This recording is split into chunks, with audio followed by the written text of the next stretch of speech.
Someone sent me a clip recently of Rabbi Yaron Ruvain talking about God needs and does God need our mitzvahs, and obviously sort of the pushback towards it. And as I was watching it, and I'll play a little bit of the clip of Rabbi Yaron Ruvain speaking, it reminded me of a conversation I had with my friend Todd, who I grew up with, a conversation I actually arranged with him and Rabbi Manis Friedman to have several years ago. And the conversation impacted me greatly, especially because one line that Rabbi Friedman said in the course of the conversation, which really sort of opened up my eyes to a deeper perspective about serving God and mitzvahs and everything like that. So I'll play for you a little bit of the clip of Rabbi Yaron Ruvain discussing the topic at hand, and then I'll play the conversation of my childhood friend Todd together with Rabbi Manis talking about God needs and God needs our mitzvahs.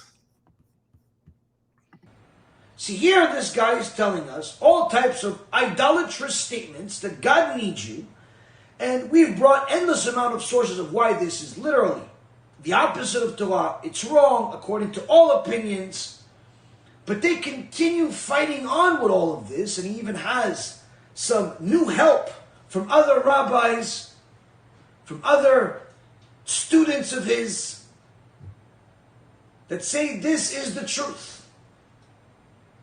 Now, anyone that's been following my lectures can probably count the number. Okay, so obviously, this idea that God needs our mitzvahs and God needs us, is sort of hard to digest, and I understand that. And when I first heard it articulated that way, and it wasn't the usual way, but after many years of understanding and sources and so on and so forth, it really hammers home the point of what it means to serve God. Ivdu es Hashem, so we're here for Him. So let me transfer to the conversation with Todd and see how they discuss it. They'll start off discussing a little bit about marriage, and then they'll transition into it.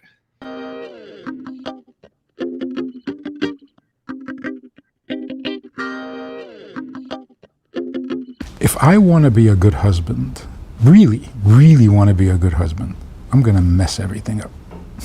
I agree. Right? The harder I try, the worse it's going to get. People do it with their kids is the best example. These people that try so hard with their kids, I tell them, stop trying. Leave these people alone. If you want to make those kids have the least amount of dysfunctions, you'll get the hell out of their life immediately. You're the biggest cause of the problem. Right. So if you want to be a good husband, if you're worried about whether you're a good husband, you're gonna fail. So relax, let it go, stop worrying. Just ask your wife what she would like to do and do it. But if you ignore her because you relaxed, that's the end of the marriage. Fair enough. So, of course, you have to relax your own ambition, your own ego, your own. But what does that do? It makes you available to her. I'm down with that. That's fine. So here's what I'm saying about God and life, and of course. So they're discussing about obviously parenting and marriage. If you're focusing on trying to be the best parent or trying to be the best husband, you're sort of still very self-absorbed. Like, it's about me and how good am I? And then sort of that stress transfers to the other person in the relationship. The focus should always be on the other.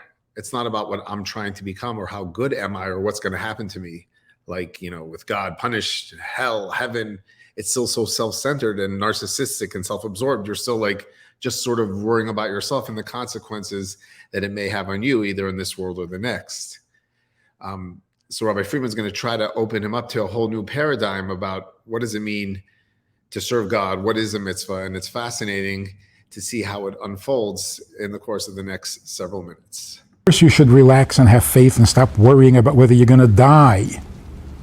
That will release you so that you can do for God what He wants. And for whatever reason He wants it. Interestingly enough, the more synchronicity happens, and you just naturally do. Again, it's back to the paradox. Stop trying so hard, and you're going to just naturally do what you were intended to do effortlessly in the first place. Right. And but there was nothing wrong with the prior part. And we happen to know what that intended action is, which you will do if you relax. You'll put on film. You just missed the whole point. Really? That's where you're going with this whole thing? Yeah. That's very weak. Put on tefillin, seriously? Yeah. Why? Because he likes it. You made that whole story up. You made up an entire story about the. How Listen, did you get to that? I could. We could both get have no- behind being nice to your wife, but I mean, seriously, tefillin, seriously? Why? Being nice to God doesn't make sense? I don't think God needs me to put on tefillin to be nice to him. If he created you, I think he feels a lot, if he did feel this way, which I don't think you're in the total wrong construct, but if you want to play this construct game, this is much more important than putting on tefillin. what is this? What we're talking about right now. Because it'll get us to put on tefillin. No. It'll get us to be there for him. Doesn't need. So when I first heard that line, like, in terms of marriage, we all understand, like, yeah, you have to be nice to your wife, like, and Todd's like, yeah, I can get behind that. But then when Rabbi Freeman says, and we don't have to be nice to God, like, you could always sort of lose focus of that. Like, Judaism, Yiddishkeit is, what you have to do, and you have to behave, and you could almost forget about, wait, who's on the other side here? Just like in marriage or parenting, which is very obviously common and almost the usual. So when I heard that line for the first time, I was like, oh yeah, that makes so much sense. But now Todd's going to go into this whole sort of other angle or aspect of it. An infinite being who created everything doesn't need you to put on tefillin. Are Seriously? you sure about that? Look. So here, Todd, obviously, he doesn't look orthodox or observant, and he actually parrots what most observant and most religious Orthodox Jewish people say. Like, an infinite God doesn't need anything. It doesn't desire anything. It's like, he's way beyond that. I'm just as sure as you are that he does. I'm just as sure that he doesn't need it, as much sure as you are that he does. You believe some story that you don't even know how you believe it because it was all from outside constructs. I mean, I don't really see that as very good proofs at all. It just happens to make a lot more sense. No, it doesn't. It makes sense to you because you were created a certain way, toilet trained a certain way, and that's why it makes sense to you. That God wanted you wants, to fill. If that was really so important, does he want something? Let's go down to fine, not tefillin. No. What does he want? Want is such a ridiculous word for an infinite thing that turns into a table. Yeah. Why would he turn into a? So he says want is such a ridiculous word for an infinite being, which is interesting because the whole foundation of Chabad Chassidus is based on a medrash Tanchuma, that Nisava Kadosh Baruch Hu dir b'tachtonim, that God wanted, desired a dwelling place in the lowest world, which makes God sound very like needy, very after something, however you want to translate, but it's very, very real, very passionate, like, come on, we got a goal. Let's do this. So the problem when people, first start thinking about it or going beyond just the halacha and the Gemara, like, what? God, infinite God wants, desires, needs, which is all sort of the same way of saying the same thing, that there's something which he is after. In our case, it's the dir b'tachtonim, it's the dwelling place in this world. So he has a purpose. Table. We're to the I don't know place. Just like you say I don't know. So you're saying we're to the I don't know place. So you don't know what he wants. I don't even think wants is a word that makes sense in the construct, but certainly yes, I don't know. Okay. So you're not saying he doesn't want, you just don't know what he wants. I don't even know if he wants, even if that is something that even makes sense in discussing him. So clearly I don't know what he wants. Clearly. Okay. I think he's outside the whole construct of want or not want. He just is. But he did all this. He is all this. Which again is what most people think. Definitely on God and his purest level or his essential level. He's really beyond this whole world. It's only he made as if. Kaviyachol is as if. So God can't really be real in the sense that he wants and he needs. It's like only on a lower manifestation, giluyim, all these different terms which people use to sort of back up the same notion which Todd is speaking about, that this is really, not essential to God. It's definitely only on a lower level. It's another construct, as he says. And obviously you're not getting the full conversation of what they were talking about before and after. So there may be some misunderstanding about exactly what's going on. But he did all this. Does he is all this? Does he have a purpose? Yes. Great question. Does he have a purpose? He took a long breath there. You saw that? And then he said, yes. Interesting. Does God have a purpose? Or we're the only ones who have purpose? Obviously, if we're made in his image and he created this whole world, like Rabbi Friedman said before, he just didn't stay still, but he went ahead and created this whole world.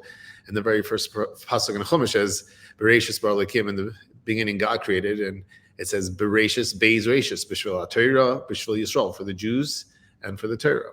This table is his purpose. So he does have a purpose. If you define the word purpose, but not the way you define the word purpose. You define the word purpose as like this, it gets into this avoiding this and doing this and no. It is. What is the purpose. What is the purpose. I know it's not going to be so, glorious with violins and people. No, it's just a contradiction. Overcoming. No. It's a contradiction. Why is it What is not a purpose. Purpose means what That's why a the thing word is. Purpose doesn't make any sense. Okay, so does he have a purpose? Not the way you talk about it, no. So he just is. There's no point. We're not going anywhere. We're not coming. It's the same story as why he wants you to, do whatever you said. You said, I don't know. That was honest. You said, I don't know. And that's the truth. At the bottom of all of this discussion is, I don't know. And we're not going to know. No. Yes. We don't know why. What did you say? I don't know. Right. We don't know why. But I would go one step further and say, I don't even know what. You are happy with I don't know why. I am going a little deeper and saying, I don't even know what. That's how unknowable it is. You think you're a little smarter than this whole infinite thing. You've got it all figured out up to the point of the why. I'm just trying to be a little, in my opinion, honest about it and say, come on. This is a table. It's not a table. Come on. It's ridiculous talk. We don't know what's going on here. This is a giant mystery. We popped into existence out of one cell that kept splitting, and all of a sudden one day the lights went on. Come on. Now you know what you're supposed to be doing. Because, send the newspaper. Okay, so we'll stop it there. But it's interesting because, again, when Chassidus bases the whole Chabad Chassidus philosophy on this statement of that God desired a dwelling place in the lowest world. So the Alter Rebbe, the first Chabad Rebbe, always used to say, "Azoifatayvas ken kashinit." You can't know why. So what is that trying to tell us? Like Rabbi Friedman was saying, we don't know why. Meaning, if there was a logical reason or something, a basis, then it wouldn't be coming from God's essence. It would be dictated by God's logic and will, which is not him. It's sort of a lower level. Like your logic is not necessarily you because your logic can change. It's based on reasons, which reasons can change. But when you say that God in his essence desired, meaning even God himself doesn't know why, it's just him.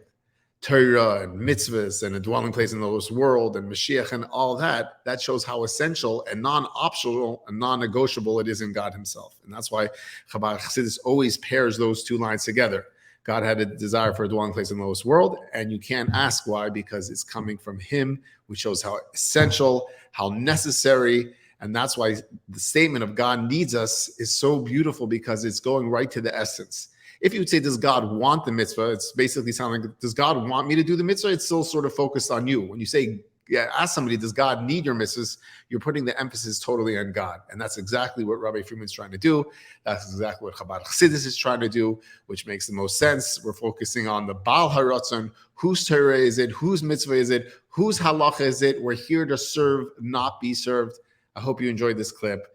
Please send me questions, comments. I know this is a big idea and it takes time to digest. That's why I make the clips. There's no ill feeling here. There's no bashing. There's only respectful dialogue, and let's work through it. And I think that's what God would want. And I think that's precisely what making a dwelling place in the lowest world means. When you have differences of understanding, work through it peacefully together. We remember when Rabbi Akiva's students died, there was a plague. We just finished Lag BaOmer, all that. We don't want to repeat that. We want to learn from our mistakes. Respectful dialogue to try to understand why are we here to learn about Torah and mitzvahs. Thank you very much. I'm Rabbi Yoni Katz. Have a great day.